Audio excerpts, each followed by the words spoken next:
Hello and welcome back to my channel. My name is Eviatar and today we're going to be talking about the basic reproductive number, also known as R0, and what that has to do with the coronavirus. If you're new, don't forget to hit that subscribe button, but for now, let's get into it. The basic reproductive number of a virus is a number that tells us how many people will become infected from one sick person, assuming the entire population is susceptible to this virus. It helps us map the spread of a virus and tells us whether or not it's likely that a virus will become a pandemic. For example, if R0 is equal to 1, then each sick person will on average infect one other person, and the total number of people with the virus won't really change. If R0 is less than 1, then the average sick person will infect less than one person. So the number of people with the virus will probably decrease and the virus might actually die out. But if R0 is greater than 1, then the virus has a possibility of ending up as a pandemic. Let me give you an analogy to explain why. If I gave you the choice between $1 million today or a penny that doubles every day for 30 days, which would you choose? Hopefully you choose the penny, and here's why. If I gave you the penny today, then tomorrow you'd have 2 cents and 4 cents the next day, and then 8 cents and 16 and 32. By 10 days, you'd only have 500 cents.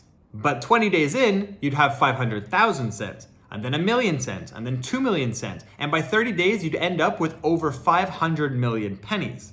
Now imagine that every penny is a case of coronavirus. On the first day, you'd have 1, and then 2, and then 4. By 10 days, you'd have 500 cases.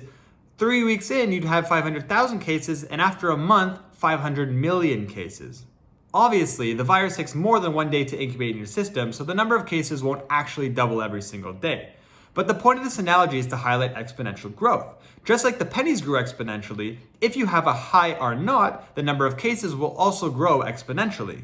For this coronavirus, experts estimate that the R0 is probably between 2 and 2.5, which means that on average, every sick individual will infect at least 2 people, and each of those 2 people will infect another 2 people, and those 4 will infect another 2 people each, and so on and so forth until you have an explosion in the number of cases. If you compare that to the R0 of the seasonal flu, which sits around 1.4, you could see why the total number of cases of coronavirus is skyrocketing right now. There are a few factors that scientists use to determine what the R0 is for a given virus, and understanding these factors will help us understand the measures that we're taking to mitigate the spread of coronavirus. These 3 factors are contact rate, infectious period, and mode of transmission.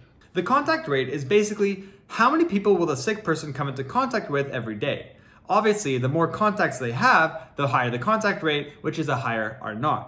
The infectious period is a number that represents how long you're actually contagious for. So in the case of this coronavirus, it could take up to 2 weeks for you to show symptoms, and some proportion of the population never actually shows symptoms. So the infectious period is quite long, meaning you're going to have a higher R0.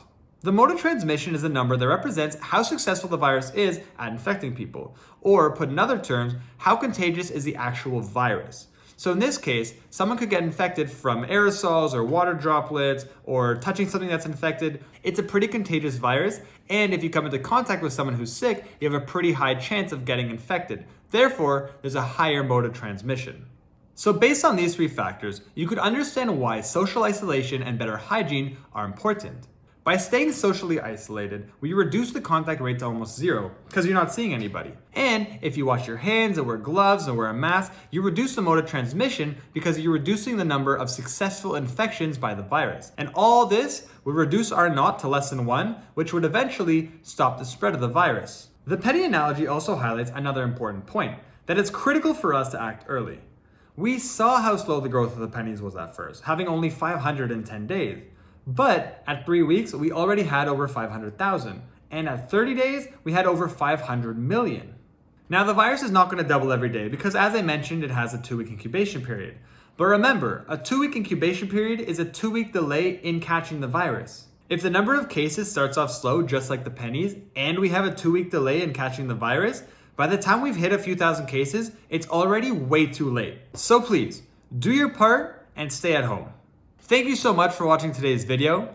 If you learned something new, hit that thumbs up button down below so that I know you like this kind of content, and subscribe for more bite-sized science. As always, stay healthy, stay isolated, and have a great day.